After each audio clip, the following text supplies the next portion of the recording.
Hello and welcome back to Trains Up North. Today I'm just going to give you a bit of an update on what I've been up to over the past couple of months, showing you the progress on my layout, which is Northern Junction. I'm going to start off on the west side of the layout. I've not shown you the west side before, basically because I was using it as a workbench, and as you can see, I apologise for the lighting, but as you can see, it's still got quite a bit of stuff on it. But what I have done is put some foam underlay down for the track there. So put the foam underlay down there. That runs just to there. Where that weight is. That weight's there because I've literally just laid this, so it's just holding it down for the next hour or so. So that's going to continue on, and it's going to loop round to the right, and it's going to come up there. So as it loops round, it's going to loop round to there, and then on the right hand side of that, it's going to go through some points just after the loop. You can see the points there. They're going to go in. There's going to be a junction, and then next to the stone wall you'll see the layout doesn't go right to the wall, and the reason for that is I'm going to have a branch off, and that's going to go down and it's going to go to an underneath storage section. As we come round on the back, you'll see I've got some more foam done, and then as it enters the curve there is some track that's being put down. The track you can see in the foreground is the same line that we started off with. That's going to be double track eventually. So what we're going to have is two lines at the back there, two lines at the front, and that's basically two great big reverse loops. So one for the up line, one for the down line. As the trains come in, they'll come in on that line or that line, and then they'll leave on either that line or that line closest to us. So there'll be two lines there. That's the line out, that's a line in, that's a line out, and that's a line in. And as they come in, I haven't put the point motors in yet, but all this track is glued down. So as they come in, there's a series of points which basically allows the trains to go from any line to any line. As you can see, it's quite a big junction. So if you watched my previous videos, you'll know that one of the things I'm doing is just respacing all the sleepers on the track so it looks a bit better. So that's the respaced, and that's the original. So hopefully you'll be able to tell the difference, and hopefully you'll agree with me that the respaced ones look a lot better.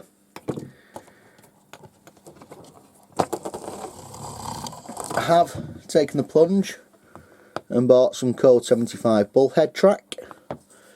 That's going to be used in part of the depot and on some of the heritage line. And yeah, as you'll see, these are just the sleepers that I've cut off. They're just the sleepers I've cut off this top section here at the north end.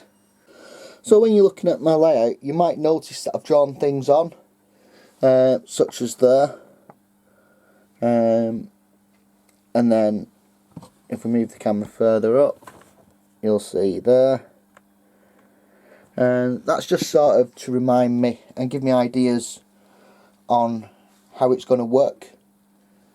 So the SL DOB slip is when I was doing it so that I didn't forget what track was going to go where. I put streamline, double, slip and an arrow, so I just don't forget, because I have got the plans but they have changed, so I've got different versions floating about, so just so I don't get the wrong version, I've just done that. As trains come in and they come round, they'll come in at the top and they'll cross over the various lines, and then they'll start going into the station throat.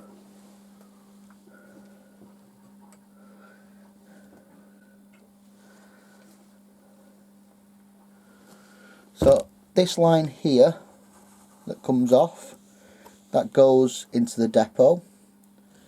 The other lines, I've slightly got the alignment wrong there on my foam, so what I'll do is I'll just cut another piece of slim foam just to go in there.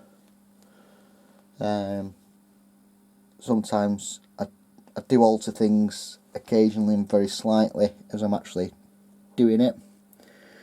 So you're going to have 1, 2, 3, 4 lines that go into the station.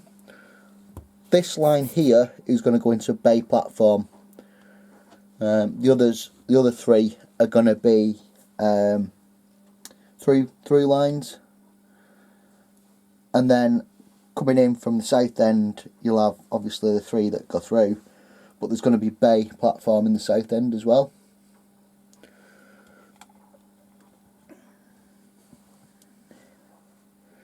The points I've used at this north end, so points I've used at the north end are a mix of Hornby Express points and Peco Streamline. So the vast majority are Peco Streamline, however there are some, such as that, they're actually Hornby Express points. Like I said, none of the point motors are in. You've probably clocked the Cobalt point motors ready to go in. So as you come round off the main line into the depot, there is a track point, and eventually that'll be motorised, so it works. So what these do is, when they set like that, the trains can go over them. So I haven't got power turned on, so if I just get this class 50 and push it round, it goes over the points and can go out onto the main line. To protect the main line from movements that would endanger people and trains, we switch it like that. You can see now that allows trains to go onto the main line, flip the switchblade across, and now anything that goes over there, we'll run this class 50 over there again. I'm just going to push the class 50 over there again, so I'm going to zoom out, and now look what happens. It derails.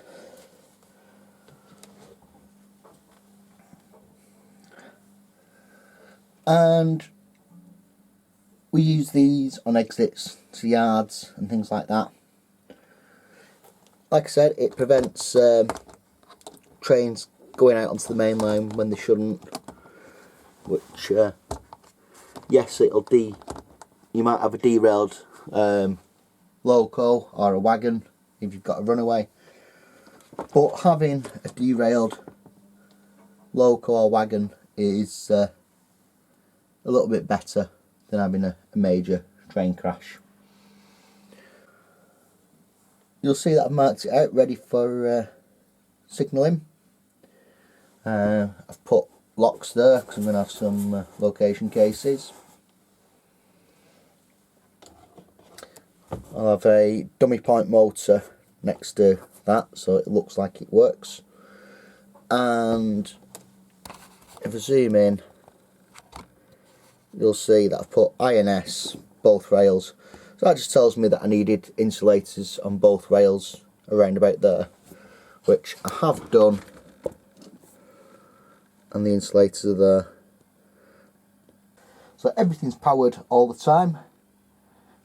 You'll have seen in one of my previous videos, I set a loco going and it died because of a piece of dirty track. So yeah, the layout is under construction, so when you're cutting wood like that, you're sanding and things, it does get dusty and you do get contamination on the rails. So come round now into the depot. So that's our Class 50 on that line. There's a set of points there, they're Hornby Express ones again, and then the line where that 153 is, and the one just here next to it, that's going to be like a service area for DMUs, and then going all the way down. On this side we're going to have storage for our heritage stock, which will come up to a set of points here. So the heritage stuff is going to be loco hauled coaches, a lot of it. So you'd get a train coming in with empty coaches, detaching down here somewhere, probably about there, and then the loco could run up into the head shunt, go back across these points, back down and out, and then same on that line. So you uncouple your loco, cross over onto up into there, and then go back out. That one you could use for storage for a coach or a DMU or something like that. Or even what we could do is uncouple there, go across into that, back into here, which the coaches would be back here somewhere, run up there, and then back out. So you keep one line free, so one line would never have any stock on it, it'd always be free. So you could do that. It just gives you something to do, a bit of shunting with the heritage stuff. I've got transition pieces here. These are Pico. Yeah, there is a mass of wires because this is all loose, and I've just put it down there just so I can see how it looks. What I'll probably do after I've filmed this is crack on and start drilling holes through the baseboard to feed these wires through and gluing the track down. Can't do that yet because my battery died on my drill. Yeah, so these are transition pieces. So the transition pieces on one side there, that side, we have code 100 rail. There we have code 75. The reason I've got them is because the bullhead track is code 75. I'm going to do a video explaining gauge and the different profiles of rails, so the difference between code 83, code 75, code 100, and how it actually affects us in model railways, and the difference between, or not, between HO and 00, what N gauge is, etc. So as you can see, I've not done a great deal other than those two lines in the concrete sleeper. They're going to be concreted in, which is why that one hasn't had the sleepers respaced and that one hasn't. That one has, basically because I'm a donut, and really all I needed to do was respace from there to sort of there, and then the building's going to start here. So that was all going to be concreted in. It's going to be just like a portal structure building put up, just to keep the weather off the trains, and like I say, it's going to be a little servicing thing. So what they do is bring in DMUs, like the northern ones, and just clean them. Empty the water, the toilet tanks on the ones that have got tanks. Refill the water on them, and then if they needed diesel, they could get diesel from the Heritage Depot at the other end. So over at this bit, which is going to be the city and the station, I've done a little bit more work on the road. It's not finished by a long shot. So I've 3D printed some curbs and I've glued them in. So they are individual curbstones, and yeah, there's quite a few of them. I'm going to use some sort of plaster or polyfiller or something like that, just to build the footpaths up, and then I'm going to put the road markings in. Hopefully you'll be able to see the curbs there that are loose, sort of in the middle of the road. They are slightly different to normal. They're actually bus stop curbs, so they are higher than the other curbstones, and they've got like a little profile to them.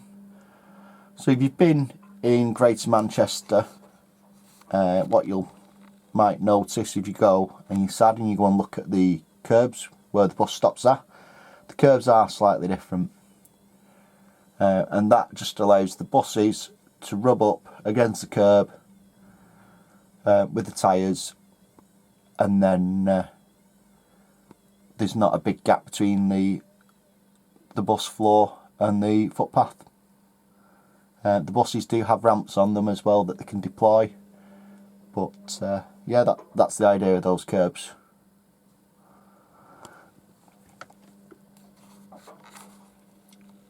The block of flats has had a quick spray of brick colour.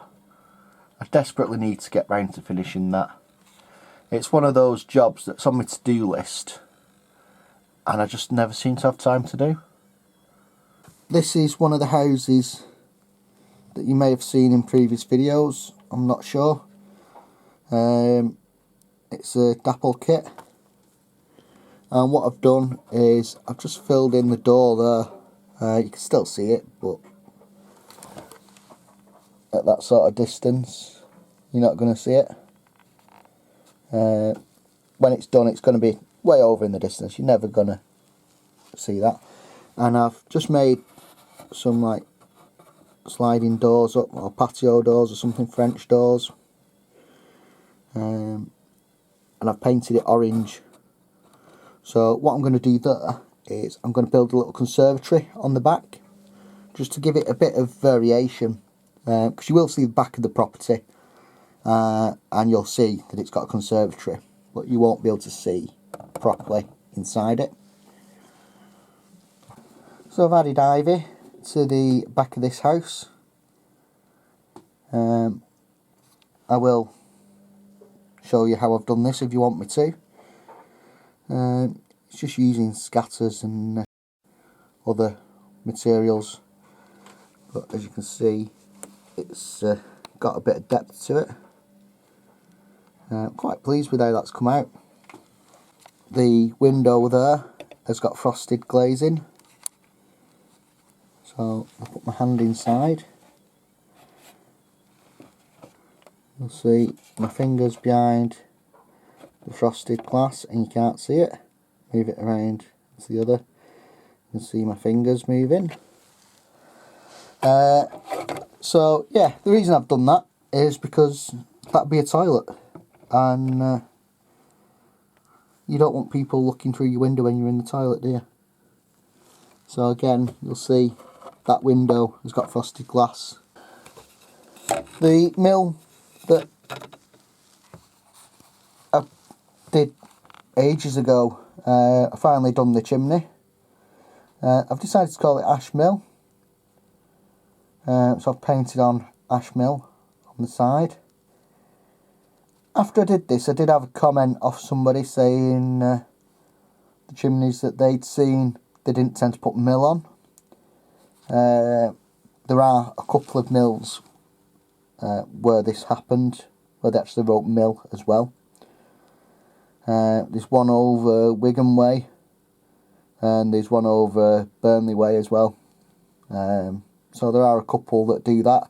Admittedly, it is quite rare. Normally they just write ash or whatever it was.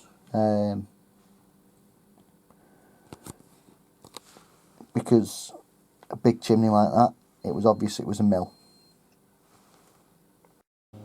Where the houses are, I've done a little bit more work on the gardens. So in the front garden there, I've put some red hot pokers in. And you'll see the bushes and shrubs and things have got flowers now. When you look at the street lights, I've got some of the street lights working. So there you go, some of the street lights are now lit up. Obviously I've got the lights on in here for filming, so they don't look that bright. I've done a little bit more work in the actual room. So I've got more flags up now. So the US flag, the Welsh flag, St George's. I've put various train tickets and things from different places that I've been to, and business cards of companies that I've used, etc. I've just done that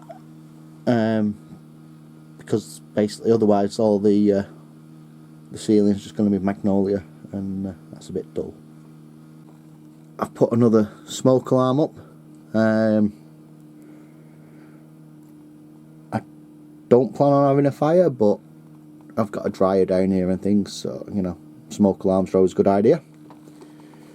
I've put that in, which is a no smoking sign and a fasten seatbelt sign off a Boeing 777 that I acquired. That all lights up, that works. So hopefully when it's done, I'll be able to press a little button there, it'll go ding, and the fasten seatbelt sign will come on. The no smoking sign will be on a switch, but it'll always be on, because I don't smoke and I don't want anyone smoking down here in my little man cave.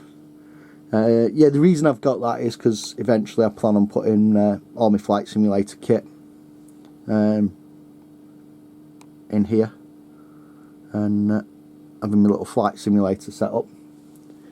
I've got a bar that I've built in here, so yeah, I think that's going to be pretty cool when it's all done. So yeah, just think of that. Come home from work, want to relax, come down in the cellar, set the trains going, grab myself a beer and play Flight Simulator with trains running in the background. Brilliant. I do need to finish the heritage station off there. I've got things like the lights, I've got all the bushes, I've done a bit of work on the track weathering it.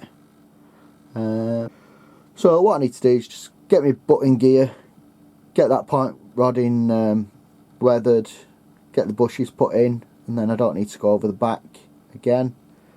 And then I can start putting in the fencing for the platform, put the lights in, put the people on, do all that sort of gubbins, and then that'll pretty much be done. That'll do me for today. If you want to know more about any of these little projects that I've been doing, just leave a comment below. So a lot of the things I've been doing, I've been sort of recording, just so I can do videos on them in future if you guys want them. Some stuff I haven't got recorded, but you know, I can redo the process and put it in a video for you if that's what you want. Yeah, if you like listening to me waffle on, don't forget to subscribe, share the videos with any of your friends that you think might be interested, and until next time, goodbye.